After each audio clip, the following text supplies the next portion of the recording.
Hello, welcome back finally. Touhou 10, Mountain of Faith. ReimuA, normal 1cc, you know the deal already. I finally got it done. Wow, this is a hard one. If that wasn't implied already by the gap in uploads.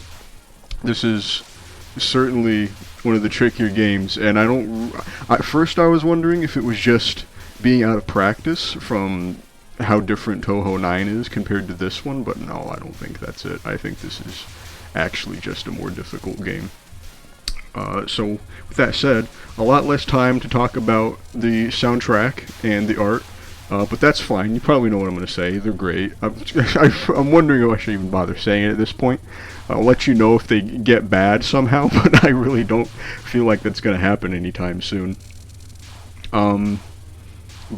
Yeah, this game got difficult real quick as soon as stage 2. So I want to get through the game mechanics stuff and the artistry and all that right now. So system changes. There's, I guess you could say the fat's kind of been trimmed. There's a lot less actually going on in this game, at least compared to Touhou 9 for sure, but also just Touhou 8 as well. In this, I don't know what you want to call it, build, I guess, this era, this style of the Touhou games, we have no more bombs. You just have power now, and when you bomb, it takes one, unit of power, 1.00 power to bomb. And you won't see it for a while. I don't think I bomb until Nitori, so stage 3 boss. But until then, the bombs are, they're kind of weaker, they're kind of stronger. It feels like they do a good amount of damage, but they don't clear the full screen anymore. They just clear a circle around your character, which is fine. Because, that's usually the most important thing, is you want to get the crap that's about to kill you out of the way. You don't need to clear the whole screen necessarily. But I guess it's still technically a nerf. So here we are, on to stage 2 already. The nice thing about this game is it does move pretty fast. This run is only about 25 minutes long. So, Izun's really nailed the time.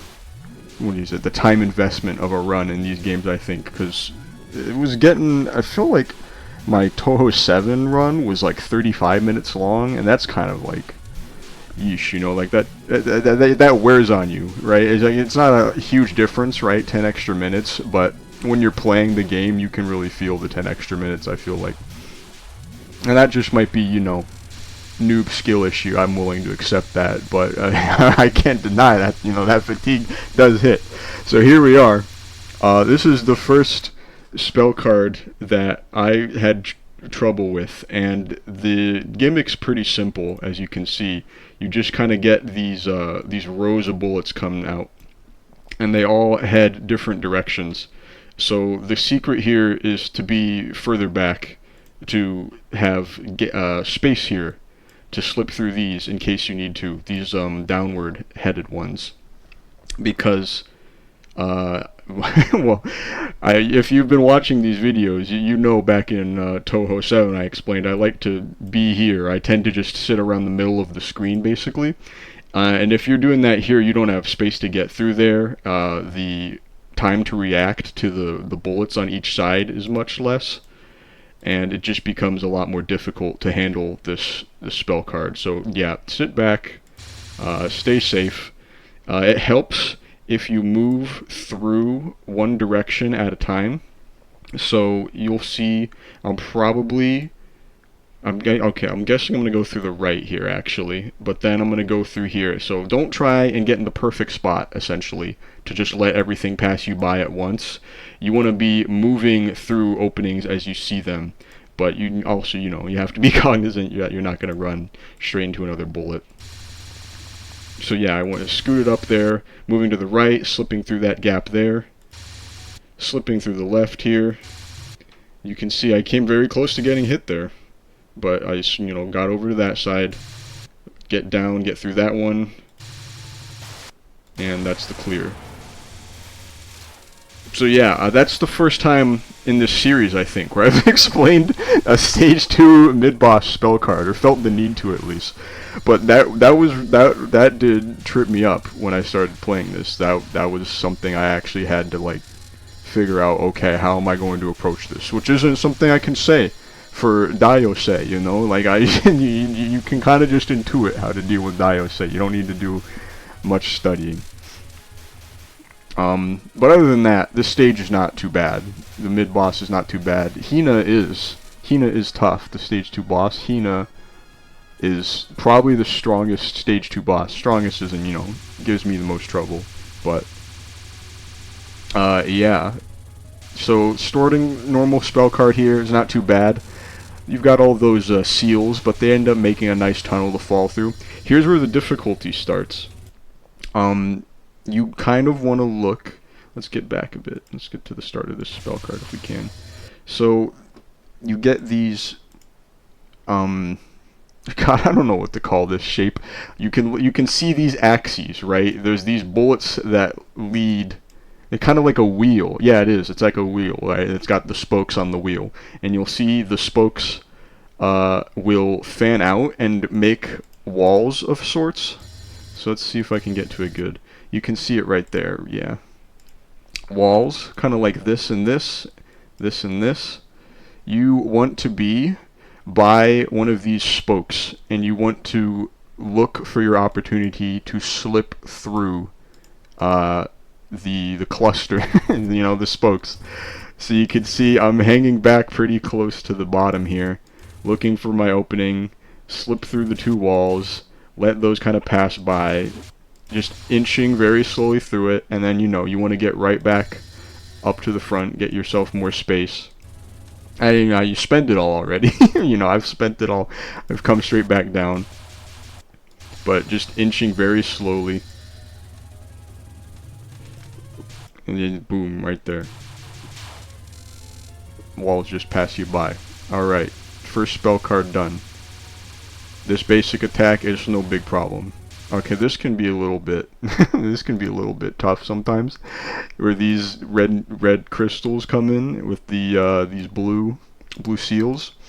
I don't really know what determines the formation of these red crystals, but there's almost always enough space to slip through them regardless. It can just be more or less precarious depending on either RNG or however they're aimed. This is the most problematic spell card she has for sure, and this is again where that tendency of mine to hang out, you know, on this part of the screen by default becomes a big issue. Let's go back a bit so I can show you the beginning. You can see if you can see what goes wrong with this. So you know, if I am sitting right here, I've got these heading down, and I've got these are going to be heading there, and I've got these going to be heading there, and you can't see all this yet, but this is going to be heading there, and eventually there will be these fans up here. They'll come all the way down here, and then they'll be shooting upward, right? So from the bottom of the screen up towards me. So normally, yeah, I would be like right in here or something, and I'd be, you know, staying to the right, so I was dodging that, and then I'd have to be looking for my gap through, you know, this downward heading bullets, and I'd be looking for a gap then also through the upward heading bullets, and it's just a nightmare. Just don't do that. Just don't do that. You can just hang out at the bottom of the screen. These bullets are very easily avoided from that far away. And then once that this first wall is passed, look for gaps in between these diagonal bullets to get through them, and then you'll be on the loop, I guess. So you can see slip through there, slip through that diagonal. Now we're in some nice breathing room. Here comes the next wall here. That's what I'm talking about when I'm referring to the wall here. And you can just do it all over again. Yep, get past the wall, slip through the diagonal, and I get to just slip through the wall there at that point. This is another one where it's usually not too bad. You just kind of have to not get screwed over by RNG. You might need some quick reactions sometime, to slip through some of these, you know, strafing bullets. But other than that, you can just stay in the very obvious safe lanes. You won't have any problem with it. So, and then we're on to stage 3. Stage 3 itself, not really a problem. The Nitori mid-boss, not really a problem. It introduces, I don't want to call it a gimmick, but almost a sort of rule I've got for this game. We'll talk about it when we get there. It won't make a lot of sense to talk about it now. But we've got this, you know, beautiful, nice intro here. You're falling through the autumn leaves, and you see the river below, and the cliff side, and the more autumn leaves, and the bank of the river. Very pretty game.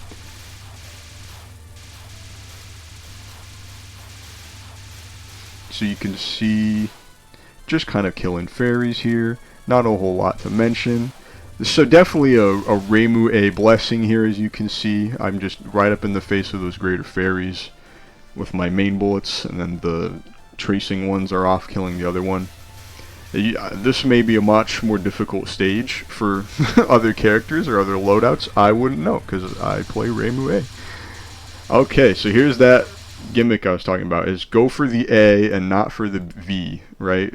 So you see all these blue bullets came down, they make this X shape. The place you want to be is in the A. You don't want to be in the V up here. This is important for this spell card, and it's important for Aya as well. She has one that works somewhat similarly, and we'll talk about Aya when we get there, of course. But as you can see, I'm always trying to be in the A. And sometimes, you know, you don't always need to be in the A. Like, don't kill yourself getting in the A, obviously. If you see an easier path, take it. But if you don't know where to go, you look for the A. So there we go. I've cleared the A. I think I got like a text or something at this point. I didn't realize it wasn't gonna it was gonna take the same message speed like it did when I was playing it.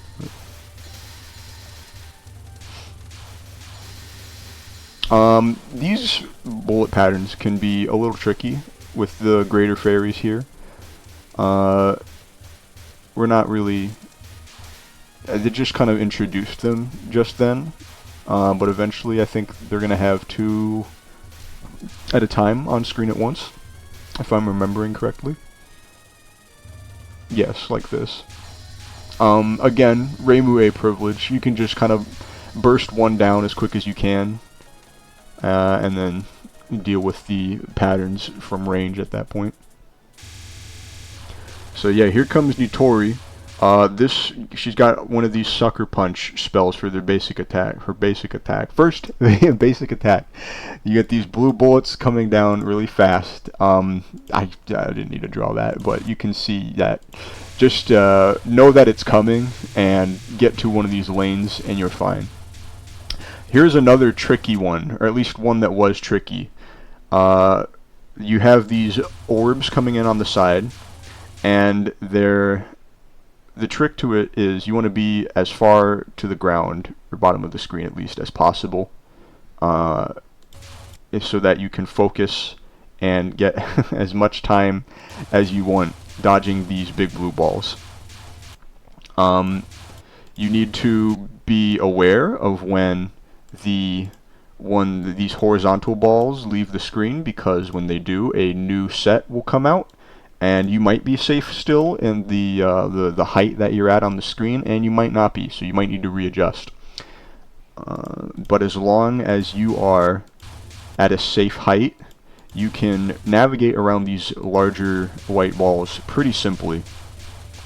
And the importance, of course, of being low on the screen is that if you are up here, you're going to have much less time to find a safe spot.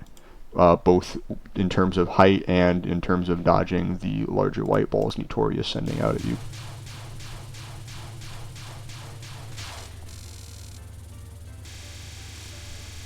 This first basic attack here, this gets iterated upon later, but this first iteration of it is very easy. You just get in the lane and sit there. There's no challenge to it. However, this definitely has some challenge to it. And I'm afraid to say there's not a lot I can tell you about it because it is pretty heavily randomized. You can kind of hang out over in the corner here. The first wave, as you could call it, will come down in this kind of shape. So this space down here where I've circled will give you the most amount of time to scope things out and kind of see how everything's fanning out. But I mean, eventually you're gonna have to come in anyway. And there's my first bomb. So there's what I'm talking about with the bombs before, right? Is they make these rings now instead. And they do deal damage, but it's not like in the old games where it's, you know, huge basic attack or huge bomb attack that has, you know, big effect and, you know, cool sound effects and everything, and screens flashing and whatnot. Here's another tricky one. These green arrows will come out, and I don't need to draw anything yet. What I should say is that you want to be in the, gosh, what do you want to call it? Let's see. There's a certain shape. It's kind of the right angle, I guess you could call it. So you'll see Nitori will first fire some out like this, right? And then they're going to fan out as the pattern continues.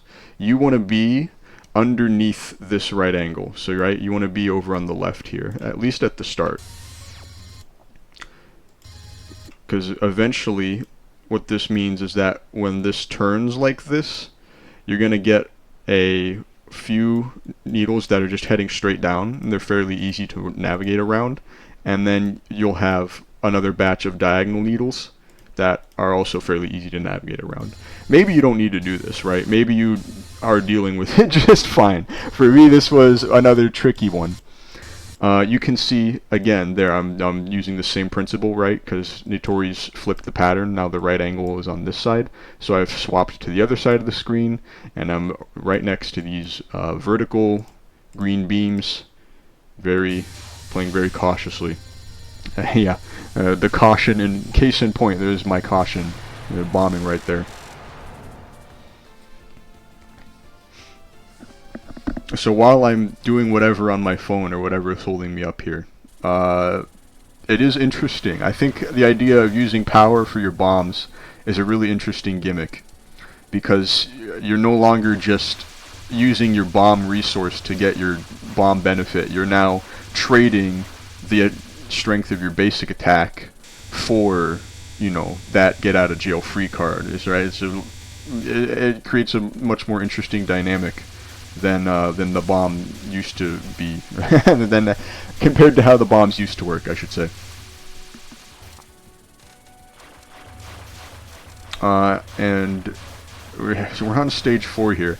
This is a crazy stage 4. The difficulty spike is really insane. I want to say I haven't had this much trouble with a stage 4 since 7, where, you know, 7 was probably the first stage 4 I went into practice start, just to practice, you know, the actual stage part.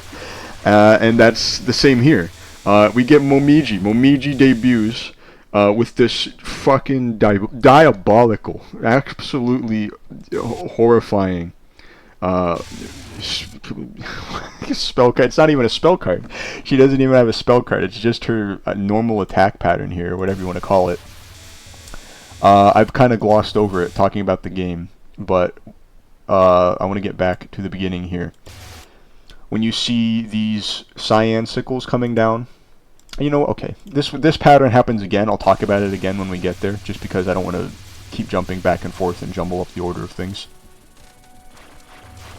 So these green fairies will come out, and these blue fairies will come out, and the red fairies will come out, and then you'll get one of these, you know, greater spam fairies that'll throw all of this stuff about. I'm waiting for a very specific formation here, because it's a good sign. Okay, so when these fairies come out, these blue ones that have these V patterns of bullets that come out from behind them, you want to get over to whichever side of the screen you're most comfortable with, because they are going to charge you. And when they charge you, they're going to shoot these big white balls at you as well. So you can see like that. This is really important, because if you aren't doing that, then all of these white balls are going to be heading towards you, you know, on the center of the screen, or wherever you are. And then Momiji's going to show up, and she's going to make things a million times worse with this incredibly intense, incredibly fast attack pattern that comes out here. Now, I didn't need to bomb right there, but I am probably, it's probably fair to say I'm traumatized by this attack at this point, and that I just want to, you know, get through it. Again, I didn't need to attack or bomb there either, but it's very beneficial to bomb in this game, right? Because again, the trade-off of not having a bomb power-up, a bomb pickup anymore, is that you don't need to only rely on those to get bombs, right? Anywhere you can get power is a way you can get bombs back. And I'll bring that up again. It's particularly important, I think, on the final stage. Not the final boss, but the final stage in particular. But that's, again, speaking out of time here. We're back on this pattern here. So when you see these cyan beads come down, cyan bullets come down with these blue ones, you're going to want to get down to this bottom left corner here, and you're going to want to prepare to zigzag. So it's easier, I think, if you see it than hear it.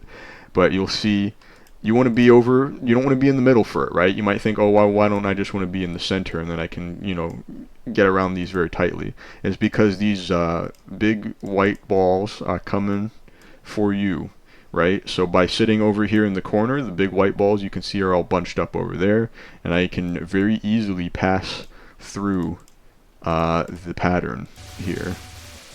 You see the balls go right past me, and then I can just strafe on over, move through, balls are going past, strafe, move through, and boom. You get these crows. I have no idea what those crows' deal is. They don't attack. I don't know if it's just ReimuA privilege that, you know, I just get to kill all of them for free and just get a ton of points for free. But I'm not complaining. I don't think I panicked. I was a little out of place, I guess, is a better term for it. But it is a very simple, normal attack to deal with otherwise. If you do panic, it'll become a lot harder.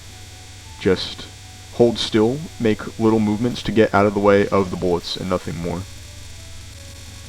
So you can see I'm bombing pretty liberally here on this stage, and it's because these greater fairies drop 0.5 power each, right? So, you know, 2 of those greater fairies dead is 1 bomb, which, yeah, that's great value right there. And then you get these crows coming in, and they will also drop power. Not a ton of it, but enough that if you're like, I don't know, 0.25 power down from your next bomb, you'll certainly get that much if you're able to clear them all and collect the power points. You can see, doing pretty good, right? 6 lives, no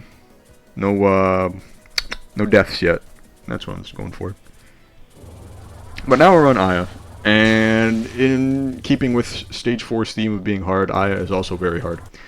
She first attack sends out these rings. This is as easy as it gets. It's pretty simple.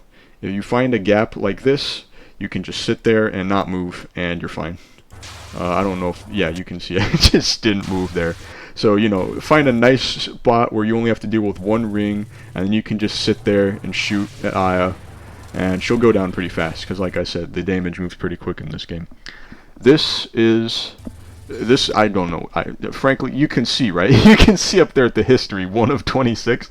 I never really found out the trick for this one. My best play, the one time I did beat this, I hung out over here in the corner when the pattern just started like this, and I just used my big space over there and the benefit of not being in the path of this cluster to just let the ReimuA homing bullets, homing amulets win the pattern for me. Otherwise, it's just it might just be one of those ones that's super inconsistent and that you just have to be on top of your game to beat otherwise. Because, like I said, that was me relying on ReimuA superiority, right? I don't have any trick, any clue how I would be dealing with that otherwise. So, I do want to talk about that basic attack I just died on, because I think it's one you could die on fairly easily. So you have these blue rings and you have these red rings. The red rings, as you see, will be under the blue rings. The red rings will move faster than the blue rings, but the blue rings will move in a set formation and the red rings won't. So you want to be waiting for your opportunity to move through the blue rings and then dodging the red rings, right? So you see there I just moved through that one and then passed, dodged by the red ones. So dodged red ones there, moving through the blue ones. I die here because I get caught trying to move through the blue ones and get hit by a really fast red one. I don't know if I was just not paying enough attention to it or if I ended up in a place I didn't think I'd be. Here's another one where you want to be in the A and not the V. This is what I was referring to earlier with Nitori. So you can see here, I went into the V and I end up bombing because I ended up in the V. Let's see if I go into the A. See what happens when I go into the A here? Ah, much better. Much better. So there you go. Case in point. Aim for the A. Avoid the V. There you go. You can see I'm not keen on losing another life to that pattern. That was basically the same rule there. Move through the blues. Dodge the reds. This is another really annoying Aya spell card in this fight. You can't kill her. This is just survive one, and she's dashing across the screen, dropping bullets in a diagonally crossed pattern, right, like this.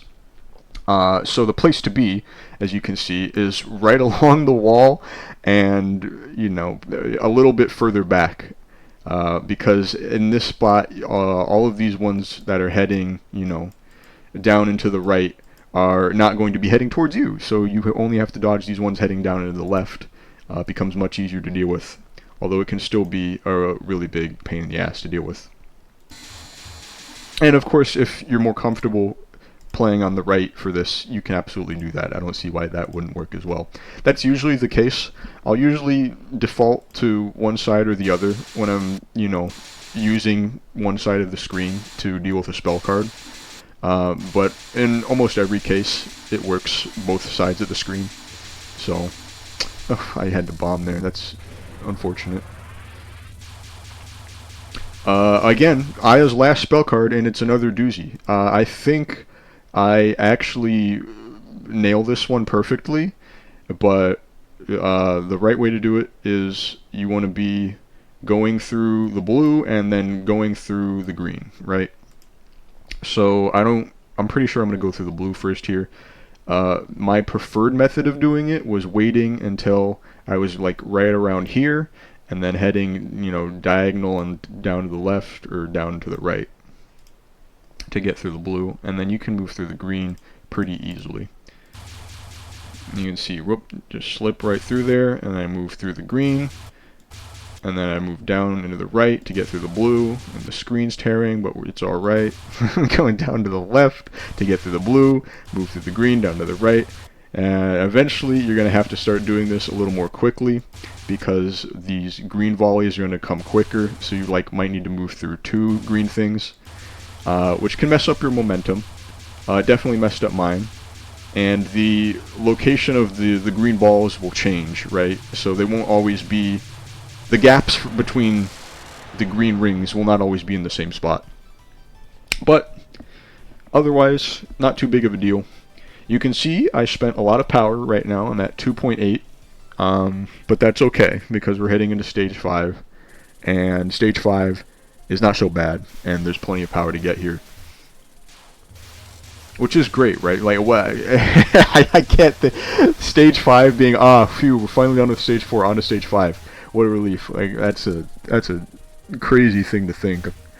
But, yeah, I must say, Aya is probably more meddlesome, probably more annoying than Sanai as well. Although I think I don't make a great showing of that in this run, but I might splice in some footage of other runs where I deal with Sanai's patterns with a little more grace. Anyways, great ReimuA privilege here. I just sort of glossed over. Again, using my red amulets to deal with one greater fairy, and the blue amulets dealing with the other. You kind of deal with it as ReimuA, at least the same way every time. You just burst one of them down, burst the other down, and then some sort of smaller fairy squadron will come in with an extra attack that you just deal with as it comes out. Here is the Sanai mid-boss. I do bomb here, but I do know how to deal with this. Like I said, I don't think I make a great showing of the Sanai fights in this replay, but I will do my best to illustrate what to do here. So she'll make these pentagram stars.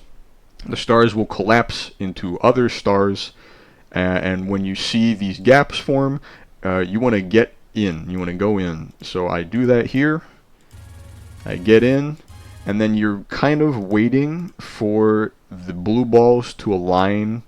For the moment, the blue balls align so that you can head through them. I don't think. Well, I don't. I know I don't in this case. So like right there would have been a good time to make my run through, and then be up in this space here. But I don't do that here. I think I just, I just end up bombing. Which is not a horrible plan for this one, by the way, because those blue balls will not repeat. She will just go into this pink crystal pattern after this, and that pink crystal pattern will just go forever. And that thing is ridiculously easy to deal with compared to the blue stars. Here again, we've got more star-themed attacks. This is a bit of a pattern with Sanai, a bit of a trend. You just kind of have to hang back and navigate through it carefully. I don't do that here. I get hit, but that is what you need to do on the whole. I've experimented hiding in the corners and hiding at different points on the screen to deal with this, but it's never felt any easier to do that than to just, sit in the center and focus your damage and get through the flipping pattern easy, But it's also, it's pretty important not to die on this, or it's worth bombing. It's worth making sure you can clear it, right? If you need to bomb to make sure you can finish the mid-boss, it's definitely worth it here, again, because this is, it's stage 5, so you get your 1-up afterwards. Okay, so here's what I'm talking about with the Sanai mid-boss fight. So you can see the stars come out here, gap opens, I move in, I wait, I find my space, move through there, see,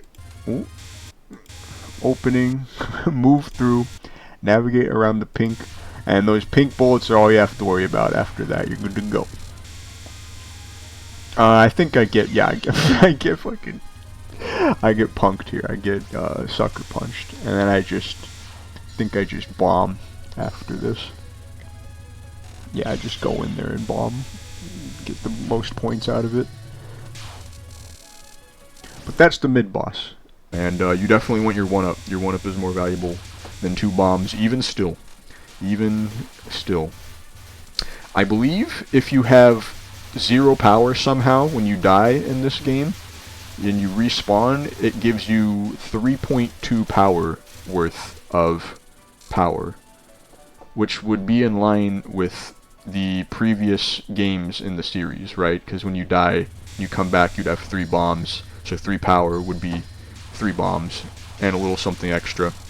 Again, embarrassing performance by me here on Sanai. I'm not doing a great job. That's definitely a normal attack I've made it through before. This is just like a brain blaster of a spell card. You can see I've never beaten it embarrassingly, but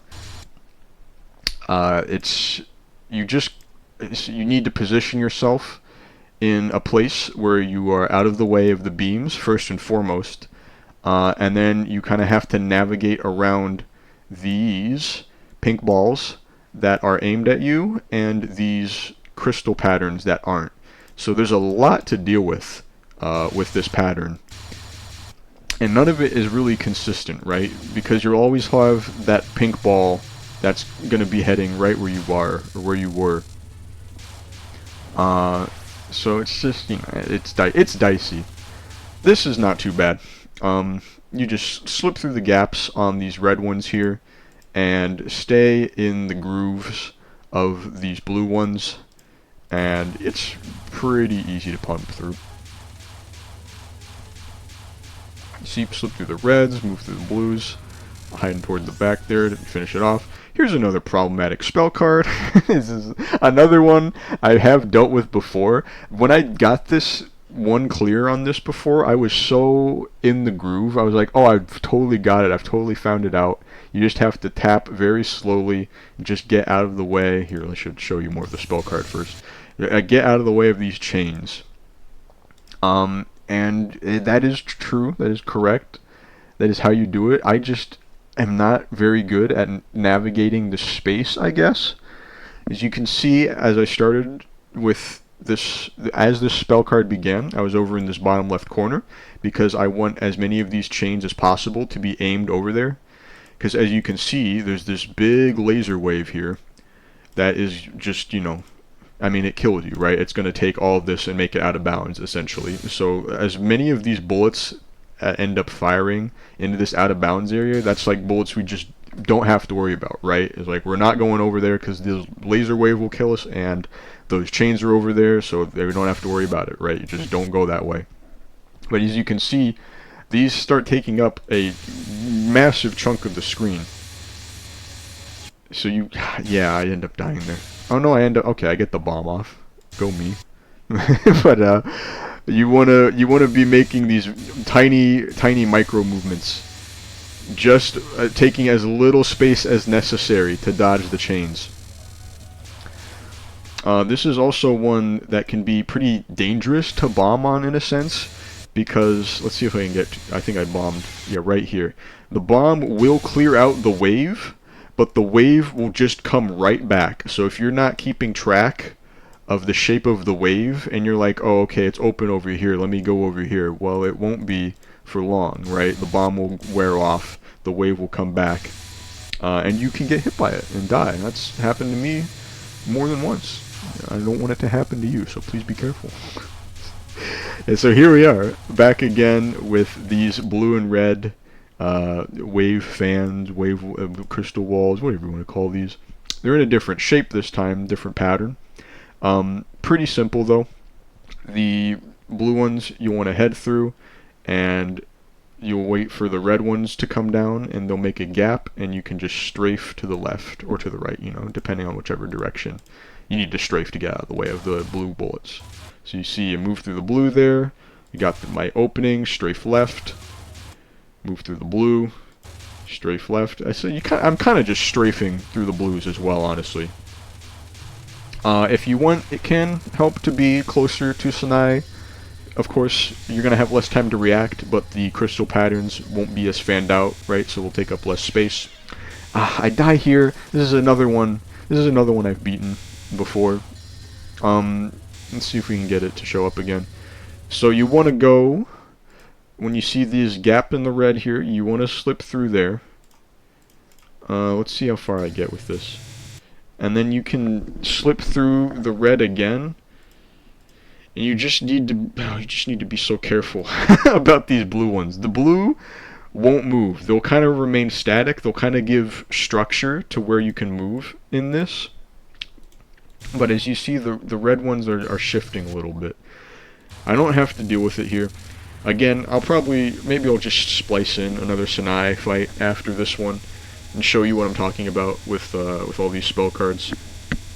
But thankfully, Sanai gives us a bit of a breather with her last spell card here. I think this one is very easy once you realize how to deal with it. If you're like me and you are chilling over here, like you might usually be, this is stupid difficult, because this, you know, if you're sitting in here thinking you're going to dodge anything, you're not. It's just going to collapse on you, and getting out is going to be much more difficult. What you want to be doing is sitting down at the bottom of the screen here. You want to be looking for these bullet lanes to appear, and you want to make sure that you aren't taking the same lanes every time, right? You want to be strafing down here when you're not going through the lanes, because these white balls are going to be fired aimed at you. So if you are going through the same lane every time, you're going to end up eventually with a white ball heading down the lane you're trying to head through, and you're not going to be able to make through it. You're going to have to bomb, or you're going to have to panic, or whatever happens. Whatever happens, it won't be good. You're going to save yourself a lot of trouble by just strafing.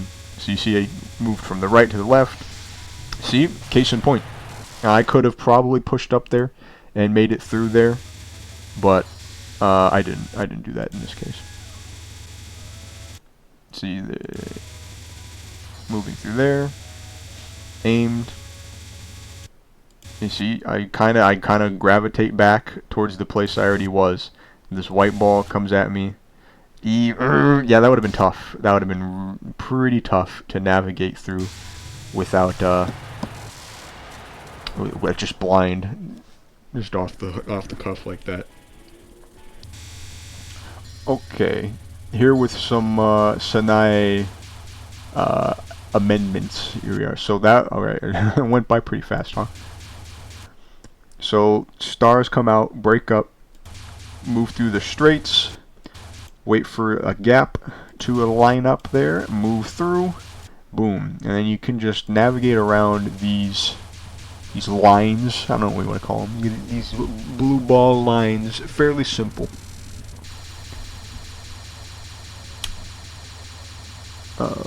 This is not any better, I don't think.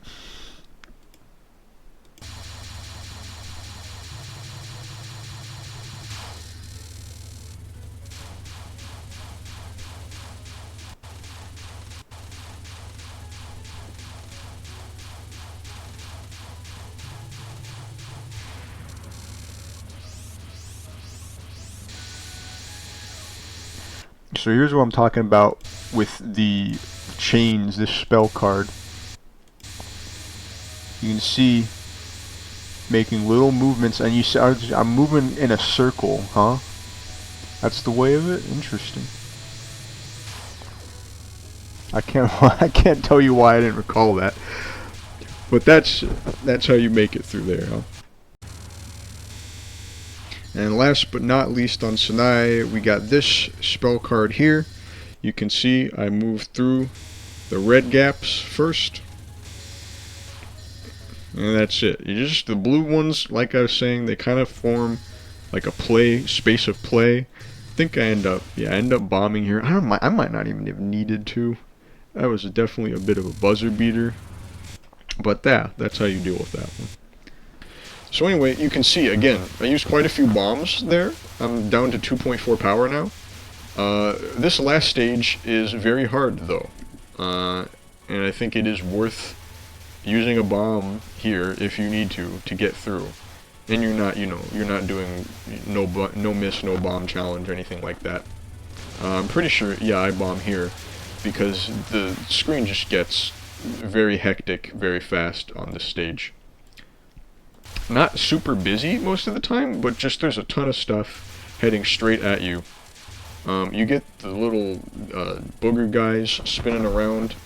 I'm over on this side of the screen to kill them all really quickly here, but you see when you don't kill them all really quickly, they drop these rings wherever they die, I believe. Or no, they just drop them intermittently. Okay. So they create a pretty hazardous pattern. Somewhat reminiscent of the stage 6 final stage, except it's randomized, right? You have these big rings, slow moving rings, sure, but there's all of this stuff happening on top of it in this too. And on top of this, it's randomized too, so there's not like a safe spot you can just chill out in. This is what I was saying before, referencing before about using power, or using bombs, knowing that you're going to get power back. This is definitely a fairy you have to kill. I guess you don't literally have to if you are at full power, but she drops 2 power worth of power drops. So if you are hurting on power, and you have like 2 power or something, you're really, on your last breath here, it is worth bombing. at least once to get that net gain in power. Anyways, on to Kaneko, right? I mean, I'm kind of talking like I'm talking through a whirlwind right here. This is the funniest basic attack pattern. Need to go back to it.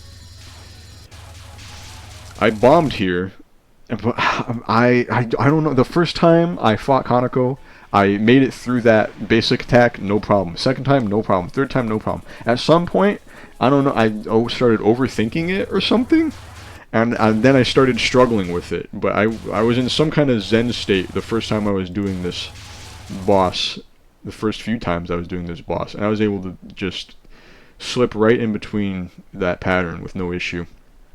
That is how you deal with it, by the way. There's really not a safe spot you can just hide out in. You just have to strafe back and forth like this. Just kind of make little adjustments that you need to. It's probably the most... I don't even know what you want to call it. It's the most skill-reliant pattern, maybe, of her basic attacks, for sure, I would say, is that you just need to be able to see the bullets coming and know where you need to be without looking where you're going. That's usually what it that's what it feels like to me, and that's why I feel like I stopped doing good at it the more I started overthinking it. Is that, you know, when I'm trying to plan out where I want to be on the screen, it just becomes much more difficult to deal with, because that's not the way to deal with that attack. Okay, so here's some footage of me dealing with the Kaneko first attack properly. And you can see even there I end up a bit on the side. But yeah, it's I can't think of a better way to put it other than you just have to shimmy back and forth naturally, right? It's just sort of something you have to intuit. Next up. Anyways, onto this spell card here. Pretty fun spell card. You get caught in... I started referring to it in my head as like an elevator. So let's go back to the start and I can kind of explain why that is. So you have these red beams coming down on the side that are going to close up the space you can move in very gradually. I think it'll... That first line sucks. There you go. Something like this is where you'll end up with at the most extreme. And Kaneko will throw these blue seals that do home on you. Or they're aimed, rather. I shouldn't be using homing there. So the trick you want is to have the blue seals heading outside of your elevator, so to speak. And the elevator part comes in as the spell continues, because the red beams reset. So what you want to do when the red beams reset is head out from the center so that the next batch of blue seals can be aimed away from your, the space you're going to be working with when this pattern gets to its most extreme.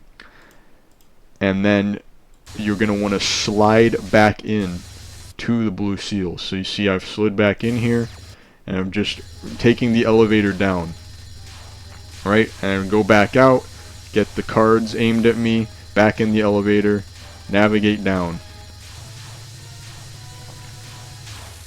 And that's all it takes, right? Not too bad. This is chaos, this basic attack pattern. I imagine you're supposed to move through the center, maybe, of these blue and red waves here. I don't end up doing that. I just keep strafing to the side little by little, but eventually you'll hit these green bullets. And even the awesome power of ReimuA is not able to gun Kaneko down in time to get through this without bombing, right? So, it is what it is. It's a shame, but that is how I end up dealing with it, yeah. Okay, jelly beans. Many a run has ended on this very spell card. These are quite tricky. So you just want to hang towards the back, right? All of these jelly beans come down very fast, and then they hang right around here, and they transform into these little bullets. but they keep their trajectory and they lose all their speed, so they start going very slow. So you have effectively a very slow moving pattern and just very little time to deal with it and to figure out how to move through it. I bombed there.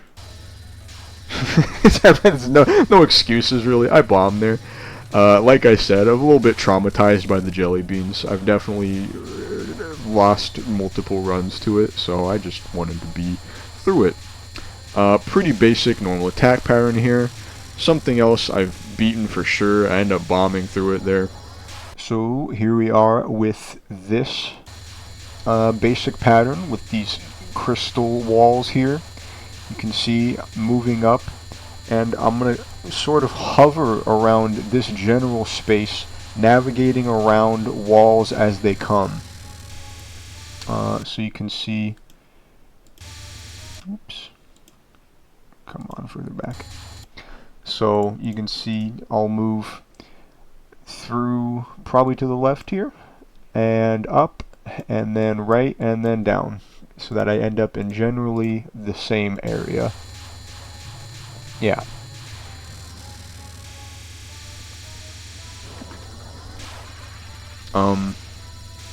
Gosh, yeah, this is another spell card I feel like I had much more success with in a different run, but ended up just kind of feeding here, not doing very good showing off how to deal with it. Essentially, you want to make sure you're further to the sides when these knives start flying so that they are flying away from you, and then you can kind of strafe a little bit slowly at medium speed, let's say, towards the other side of the screen from whichever one you started on, and then you can navigate through the white balls much safer. But yeah, for whatever reason, I am choking it here. This is a pretty cool normal attack pattern here. It's funny to call it a normal attack because it lasts a really long time, because Kaneko will go invuln mode, toggle god mode on TGM, and just do all these different basic attack patterns. None of them are particularly difficult to deal with. The jelly donuts make their grand reappearance. I know everyone missed them. They're not menacing at all. The jelly donuts were just scary in the older games because they were so close together that you just had to kind of brave going through them, even on, you know, lower difficulties. But here they're fast. They're just spread out too much. You can slip through them pretty easy. These knife patterns kind of difficult. Probably the most difficult of the three. The red knives are aimed. The pink knives aren't. A pretty standard, you know, riff on Sakuya. I ended up bombing there because I was over in the corner, and the red knives were aimed at me, and I lost space to work with. So here I am to talk about the knife pattern here in this basic attack setup here. And that it went by pretty fast, so we'll rewind it a bit. But you can see I'm kind of hanging out towards one side of the screen. It helps that Kaneko is kind of in the same side of the screen I want to be on too, on this right side a little bit. But yeah, wait for all the red knives to come at you, and I sort of move through the purple knives in lanes. So you can see there's vague lanes of open space between the purple knives. And so instead of just inching along, I kind of go into one lane, wait a bit, move into the next lane, wait a bit, move into the next lane. And that gets me through it alright. And then it doesn't happen again because I clear it in time. But you have these green ones come down as well, and you just kind of need to find a groove, small sliver of the screen to navigate around the columns of green balls. And that's it. That's all that takes. Lots of explanation, actually, for a basic attack, huh? Yeah. She does take damage, though, if you bomb there. As long as she is, you know, what's the right word? uh, corporeal, let's say. You know, you're able to damage her. Yeah, right. That's what I was saying. This spell card, I biff here. Uh, Even though I have never cleared it before, I got the idea of it down before, and I don't do well showcasing that here. What you don't want to be doing is what I'm doing right now. What you want to do is be towards the center of the screen, not the center, rather. You want to be towards the left, where I am now, and you want to slowly head to the right, because these rainbow ones here will be aimed at you. These red ones will start up here and then circle down here. And these purple ones will start down here and they will circle up here, right? So by being in this corner where I am now, I am making things very difficult on myself. And in case in point, as a result, I do die. You can see I kind of correct myself there at this point, but it's a little bit too late. The goal of it is, you saw I had to bomb there because those purple arrows were heading at me. You don't want to be over there when the purple arrows are coming your way, of course. You want to be waiting until they're starting to head upward, that you actually get, into the corner proper, right? So the idea is you want to move very slowly, right? Only enough to avoid these crystals, these bullets, and not so much that you are ending up, in the path of the arrows, or in the, the area of the arrows. Here we are with this spell card. This isn't the best showing of it either, but I haven't cleared it, period. So this is probably one of the best showings I have of it, which, best is probably not the word that will come to mind when you see it. But I did get something wrong here. It does look like these purple arrows start firing to the side and then upward and go around. I think I said they started firing down. And the reason that must have been in the first recording, that the playthrough I 1cc'd, was because of my bomb. My bomb had cleared, my bomb or my death, I had cleared the arrows away. And so when they came back online, so to speak, they started firing again. They were firing downward. And that's why I mistook the pattern for working that way. But as you can see here, the red ones are starting to fire down first. Purple ones are starting upward. And I'm inching along the bottom here into the corner. I take too much space way too quickly. You see, I panic, I guess. I ran up down this this lane of balls here. Really no reason I needed to move that quickly. But this was one of the earlier challenges on this boss. So yeah, I think I end up dying here too. But yeah, generally don't run up the middle like I did unless you are really going for a Hail Mary. You really just need a little more damage, and so you're just going to take whatever free space you can have. Just very slow, nice, controlled incremental movements. You'll be fine. Yeah, so at this point, I've lost... did I die twice, or did I just die and bomb twice? I don't know. But anyways, now we're on to the final spell card. And you can't... it seems fairly easy at first. You just kind of like, oh, okay, I'm just navigating around these walls of seals. That's not so bad. It gets much more intense. The space you're given to work with gets smaller. The frequency of the seals gets more rapid, I guess. I guess the pattern density is what you would call it. You can see as well, your bomb gets nerfed. It no longer deals damage, and it only clears this very tiny space. So you can't just like break the entire pattern with a well-placed bomb here. You need to actually deal with it properly. Yeah, this is, like I was saying, much more difficult than it appears at first glance. I mean, several runs, maybe 1 or 2 runs I've had end on this spell card before. And even here, I believe I go down to the last life, like last life 1 power maybe. Just very rough, very, very rough. And compared to how I like finished Touhou 8, that is a very big gap. Yeah, so there I am dead again.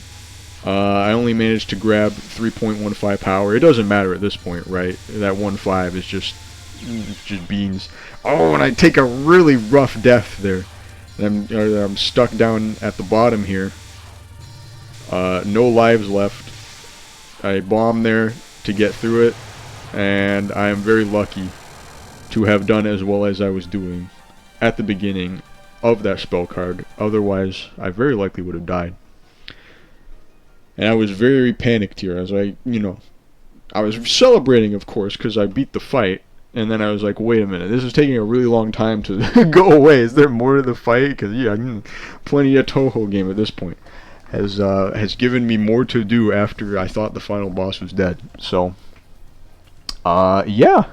Other than that, that is Touhou 10, Mountain of Faith, normal, ReimuA 1cc. Very, very happy with this game overall. Very excited to try Subterranean Animism, Touhou 11. If it's more iterating on this new style, this power points are bombs type of shtick, and the bombs are rings that deal damage. It'll be interesting. It'll be interesting to see how the game mechanics evolve from here. And as well, that was, maybe if you've been watching, maybe you didn't notice, maybe you did. That was my first time 1cc'ing one of these games with 3 lives, as 3 starting lives instead of 5. So, granted, I don't think this game, I've looked, it's not in the options like it is in the other games. You can't set your lives to 5 like you can in the others and take the point penalty. But as you saw, I got through it still. So if there's a secret way to get extra lives at the start of the game and take the point penalty, it wasn't made aware to me. I didn't look up anything about this game. Very happy. I didn't, I guess. It's a nice change of pace from, I felt like I really had to study how to beat Touhou 9, which didn't feel great. I kind of like playing these games as half, dexterity tests, half puzzles, in a sense, as I like figuring out how I need to navigate through a spell card or a spell or a, pattern of enemies, and then, learning the muscle memory, learning the fidelity necessary to do it, right? It's a very unique experience in games, I think. I don't think there's another game franchise or game I can think of that tests both of those things, and also has such fantastic music and fun characters and stories and just a fantastic setting. I could go on. You already know what's cool about Touhou if you're watching this video, right? And you're still here at the end. Anyways, thanks for watching. I hope this was useful to you somewhat, or if it wasn't, I hope it was at least entertaining to you somewhat. And I will see you in the Touhou 11 Subterranean Animism ReimuA normal 1cc video. Bye bye.